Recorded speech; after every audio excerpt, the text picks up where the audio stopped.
En esta ocasión mi grupo va a explicar el proyecto formativo que nos tocó. Mi grupo está conformado por los integrantes Pierre Ruiz Rosas, Diego Salazar Vergara, Víctor Sarabia Tinco y David Sánchez, que es quienes hablan. El proyecto justamente consistía en enfocarnos en las curvas de Bézier y lo relacionado a ello. Bueno, entonces voy a explicar brevemente esta parte que serían las curvas de Bézier en sí. Bueno, estas son curvas paramétricas de gran utilidad para aproximar formas complejas. Por lo general son de alto uso en computación gráfica y en diseño también. Una propiedad de esta es que cada punto Bézier puede tener uno o dos puntos de control mismo, que la distancia y la dirección entre estos puntos de control determinan la forma de la curva. Cuando hay dos puntos de control, uno está en la línea y el otro es periférico con la línea misma, que lo conecta al punto de control en esta línea. Bueno, ahora estos son los casos particulares de la curva, ¿no? Para 2, 3 y 4 puntos respectivamente. Para 2 puntos, obtenemos una línea recta de forma paramétrica, como se ve ahí, en el que t va de 0 a 1.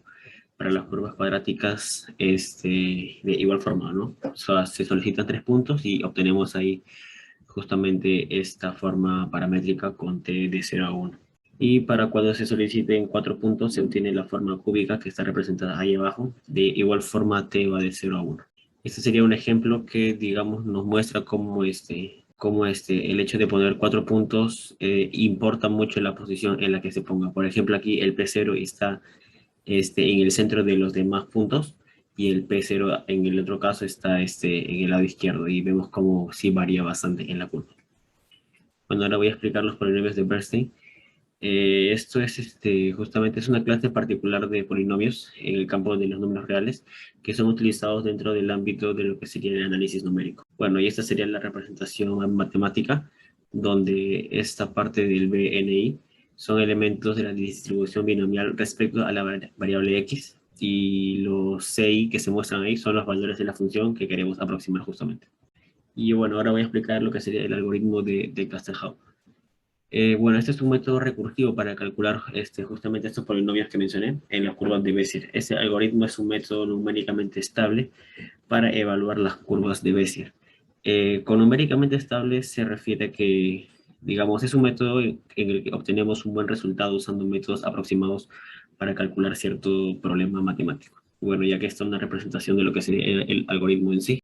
Y bueno, ya acá explicando yo cómo se forma justamente ese algoritmo. Primero tenemos la curva de Bézier en sí misma, de t que va de 0 a 1.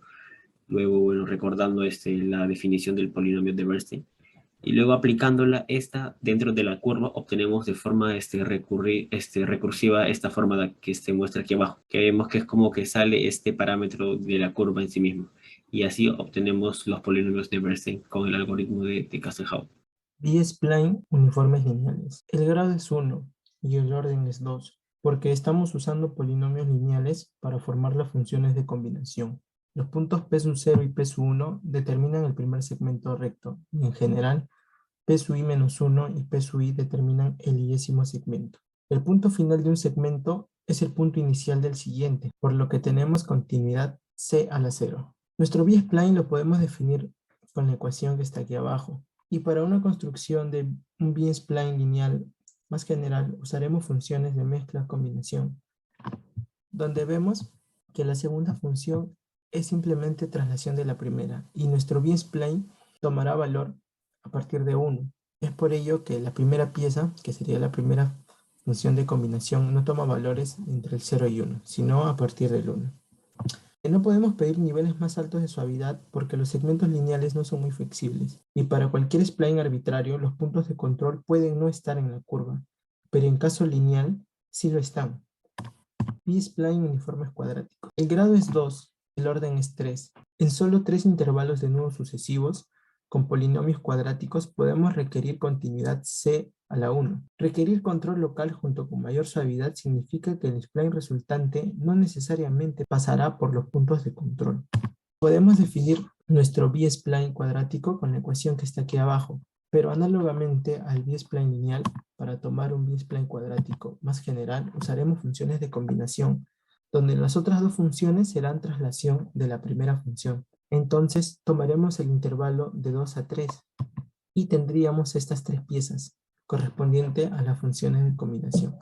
Tendríamos la pieza Q sub 1, Q sub 2 y Q sub 3. El punto final de una pieza debe coincidir con el punto inicial de otra pieza. Por ejemplo, en el gráfico vemos que el punto final de la pieza Q1 coincide con el punto inicial de la pieza Q sub 2. La derivada en el punto final de una pieza debe coincidir con la derivada en el comienzo de la otra pieza. Entonces vemos la derivada en el punto final de Q sub 2 coincide con la derivada en el punto inicial de la pieza Q sub 3. La suma de las tres piezas en cualquier punto t del intervalo deben ser 1 para asegurar una combinación a fin de los puntos de control. Y vemos que la función de combinación está definida en la ecuación de la derecha. B-spline uniformes cúbicos. Hemos visto los B-spline lineales y nos hemos dado cuenta que no son muy suaves. Y aunque los B-spline cuadráticos son más suaves, no tienen tanto detalle. Es por ello que usaremos los B-spline uniformes cúbicos. Los B-spline con polinomios de grado k tienen orden k más 1 y tienen continuidad c a la k menos 1. Los B-spline cúbicos son un buen compromiso y ofrecen una curva suave y una gran cantidad de control de diseño.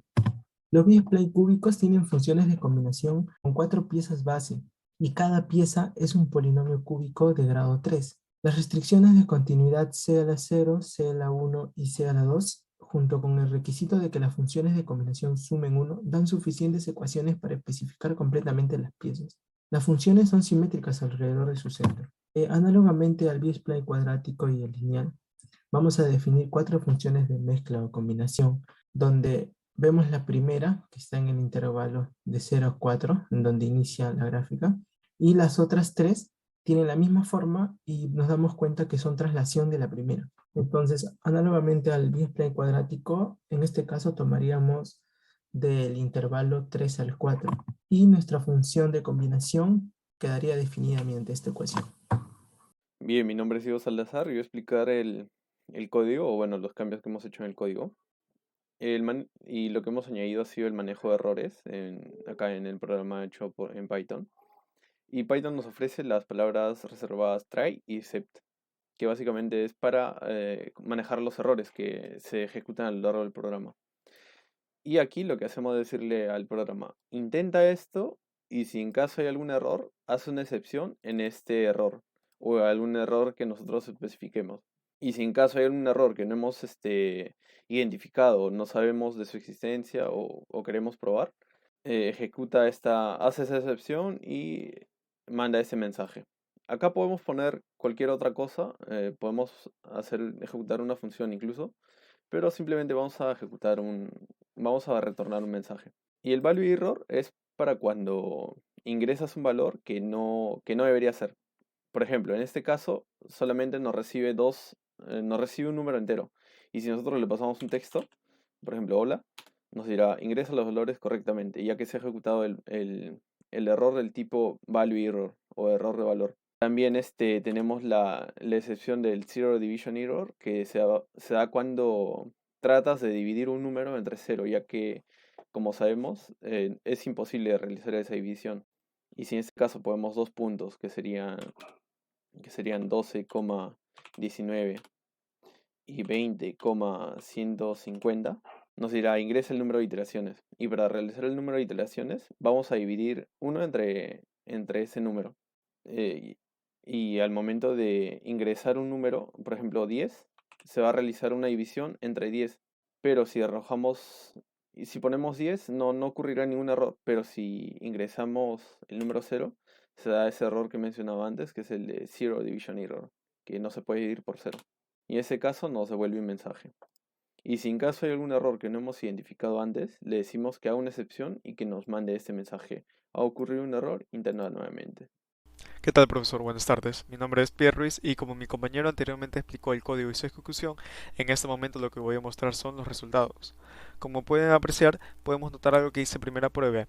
¿De qué consiste estas pruebas? Estas pruebas consisten de diferentes ejemplos con su respectiva verificación y nosotros así poder concluir que nuestro código hace lo que pide el problema, ¿no? Y la verificación de resultados.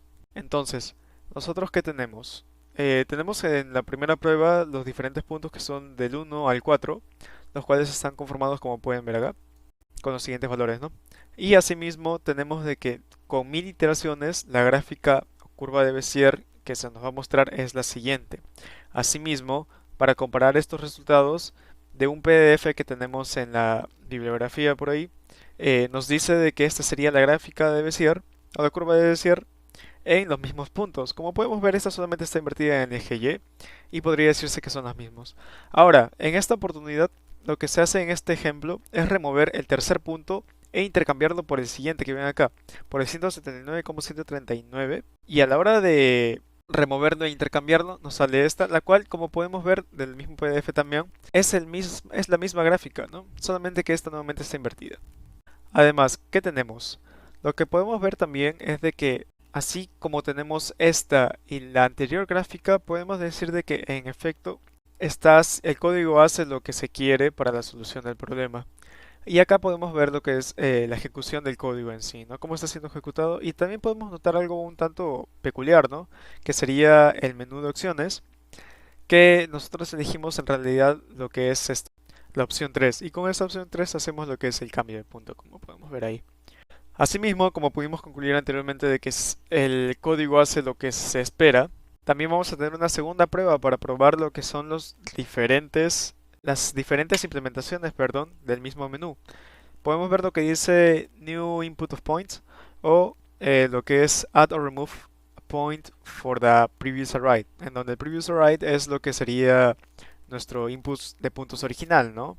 Basándonos en ese input original de puntos, tenemos lo que es la segunda prueba y ahora vamos a agregar lo que es el nuevo punto P5. Teniendo en cuenta que el punto P5 es 250,150, nos va a mostrar la siguiente gráfica, ¿sí? Sin embargo, no vamos a probar lo que es el New Inputs of Points porque este solamente es resetear el array y hacer una nueva gráfica con el mismo. Gracias.